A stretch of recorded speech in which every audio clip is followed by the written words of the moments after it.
Assalamualaikum warahmatullahi wabarakatuh. Rasulullah Shallallahu Alaihi Wasallam berhasil mencetak kader-kader terbaiknya. Merekalah para sahabat Nabi yang dijamin masuk surga. Mereka antara lain Abu Bakar, Umar bin Khattab, Utsman bin Affan, dan Ali bin Abi Thalib radhiyallahu anhum. Mereka menjadi khalifah, penerus misi kenabiannya.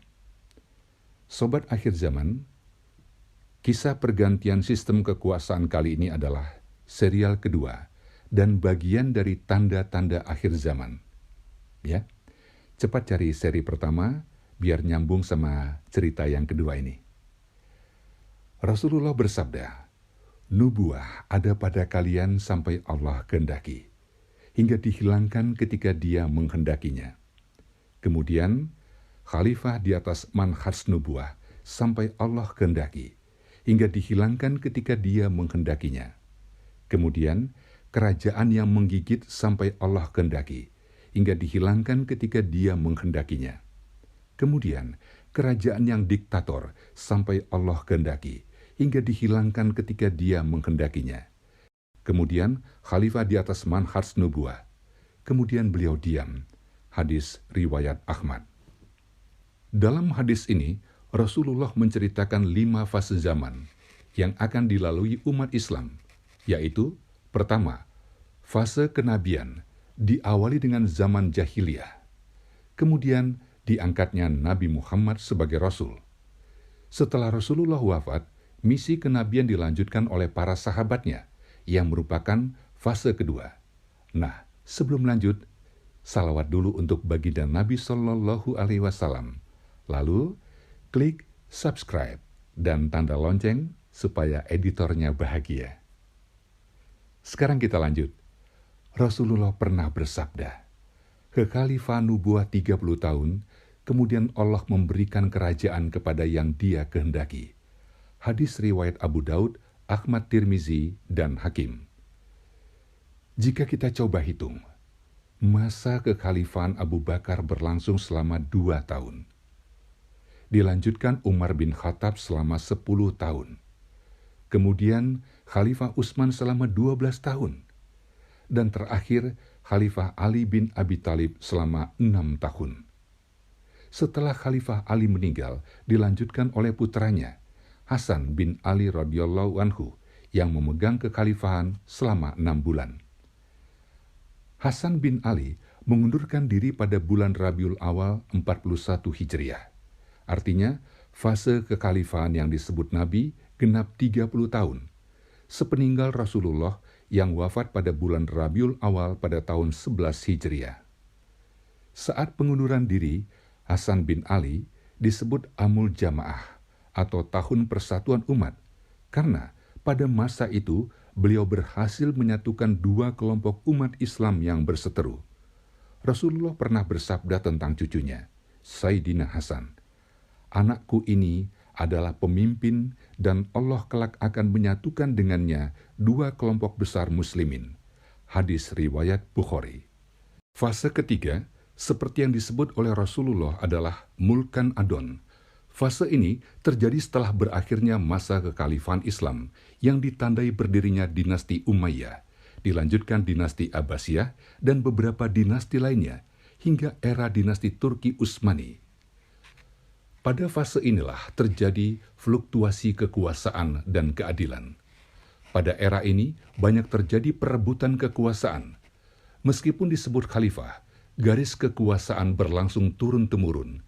Namun, periode ini disebut dengan raja-raja menggigit, karena sejatinya mereka tetap memegang kuat Al-Quran dan Sunnah.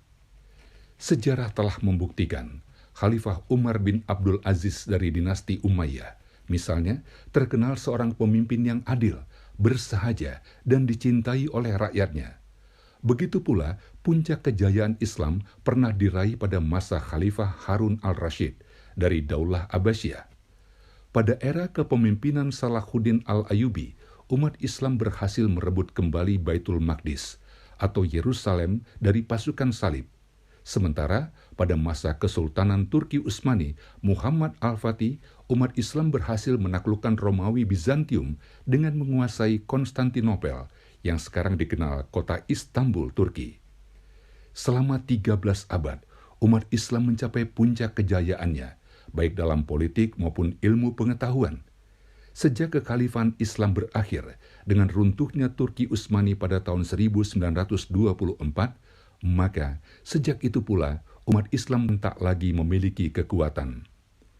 Perjalanan umat Islam mulai memasuki periode keempat, yaitu Mulkan Jabariyah, yang ditandai munculnya para pemimpin diktator.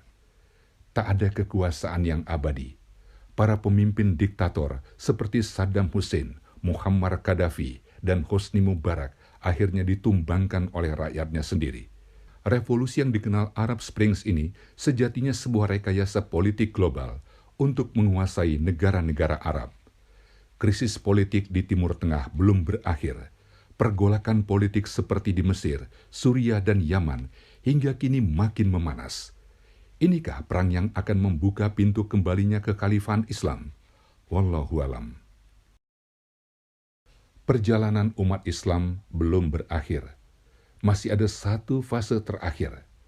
Kelak akan muncul seorang pemimpin yang menegakkan misi kenabian. Umat Islam pernah meraih kejayaannya pada masa Rasulullah dan para sahabat. Umat Islam yang awalnya berjumlah sedikit berhasil meraih kemenangan, menaklukkan kafir Quraisy. Tatkala perang Badar, kaum muslimin yang berjumlah 300-an orang dengan persenjataan minim berhasil mengalahkan pasukan kafir yang berjumlah lebih dari 1.000 orang dengan persenjataan yang lengkap. Berbagai kemenangan umat Islam telah terbukti dalam sejarah. Kerajaan Romawi dan Persia yang pada saat itu menjadi dua negeri adidaya berhasil ditaklukkan umat Islam. Kejayaan Islam pun pernah diraih pada era Daulah Umayyah, Daulah Abbasiyah, dinasti Mamluk, hingga Turki Utsmani. Allah Ta'ala telah berjanji dalam firman-Nya, "Hai orang-orang mukmin, jika kamu menolong agama Allah, niscaya Dia akan menolongmu dan meneguhkan kedudukanmu." Quran Surat Muhammad 7. Lalu, kapan kemenangan kembali akan diraih umat Islam? Jawabannya di seri berikutnya. Setelah sobat semua, tekan dulu tanda like dan subscribe-nya. Semoga Allah Azza wa Jalla ridho dengan amal kecil kita ini. Ikuti terus serial lanjutannya. Subhanakallahumma wa bihamdika, asyhadu an la ilaha illa anta astaghfiruka wa atubu ilaik. Wassalamualaikum warahmatullahi wabarakatuh.